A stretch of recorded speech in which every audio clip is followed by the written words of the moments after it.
Vincent est déjà installé seul à une table. Lisa arrive dans le restaurant et est guidée vers une table de deux. Elle jette un regard discret vers Vincent qui hoche la tête. Il trépigne, tape du pied sur le sol. Un homme arrive. Il a des lunettes. Vincent le voit, puis sort son téléphone et soupire. Lisa ? Oui. Vous êtes ? Alex, désolé, je ne ressemble pas vraiment au profil. Oui, pas le moins du monde à vrai dire. Pourquoi cela ? Oh, une longue histoire. Mais on a toute la soirée. Allez, accouche, bonhomme. On prend une carafe d'eau ? J'ai terriblement soif, j'ai fait au plus vite. Vous êtes parfaitement dans les temps. Je suis arrivée à l'heure et c'était il y a à peine quelques secondes. Vous appelez bien Alex, hein ? Oui, ça, je ne l'ai pas changé. Pour être honnête avec vous, je me suis servi de Tinder pour vous joindre. Le commissariat ne m'écoute pas quand je veux lui parler de Neil. Et... Vous connaissez Neil ? Une vieille connaissance. Vous avez entendu parler des incels sur le web, ce réseau misogyne qui se qualifie de célibataire involontaire. Difficile de passer à côté si on est un minimum curieux, surtout dans ma profession. Eh bien, il y était. Enfin, il en était. Enfin, ça n'explique pas tout. Vous avez vu ? Hier, un homme a été retrouvé mort au volant de sa voiture, avec des traces de strangulation, près du Rincy. Je ne sais pas si vous saviez. C'est pas notre secteur.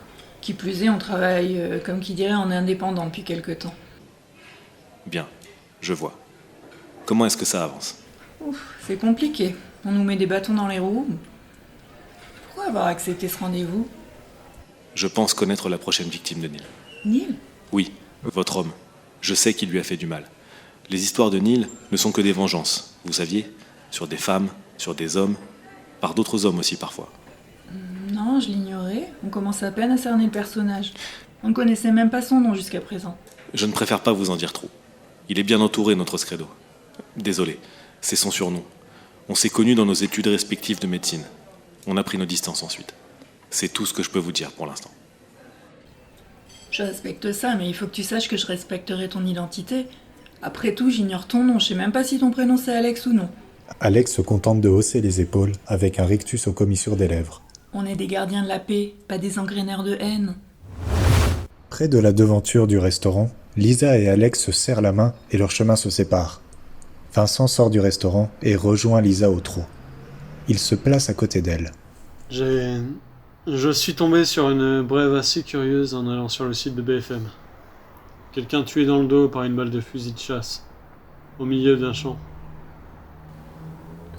Pas assez subtil pour être signé par ce cher gentleman Neil, tu penses pas ? Tu me diras, Alex le décrit comme très nerveux parfois, alors... Alex ? C'est son nom ? Lisa hoche la tête. Quoi qu'il en soit, il faut se renseigner. Ça a eu lieu à Pierrefitte. On peut contacter Jonas, il doit être au courant. Si le commissariat ne s'y intéresse pas, c'est sûrement qu'il y a anguille sous roche. Théorie du complot. Peut-être pas non plus. Mais ça m'étonnerait pas qu'il y ait des arrangements et des ripoux dans l'histoire. Les indices concordent dans ce sens. On peut pas tous les mettre dans le même panier. Regarde Pascal. Justement, Pascal a disparu. Merde, il est pas juste parti aux Bahamas. C'est pas possible. Pas maintenant, pas avec toute cette merde. Lisa semble gênée et passe la main sur son bras. Désolé. Je voulais pas m'emporter. Mais merde, il y a un truc qui cloche. On en a vu des camés, des toxicos, et on partait pas. Et ce mec, ça se voyait qu'il était solide. Il allait encaisser les images traumatisantes qu'on peut voir le soir. Il savait où il mettait les pieds. C'est pas possible. Il y a un truc qui cloche. Certes, les collègues n'étaient pas tendres avec lui, mais ils savaient que c'était qu'un bizutage débile, et que ça durait pas. Lisa hésite à parler. Son regard part un peu partout autour d'elle. Elle se passe la langue sur les lèvres et avale sa salive. Écoute, je pensais pas t'en parler, mais je crois que Vincent la regarde fixement. Pascal n'a pas vraiment disparu.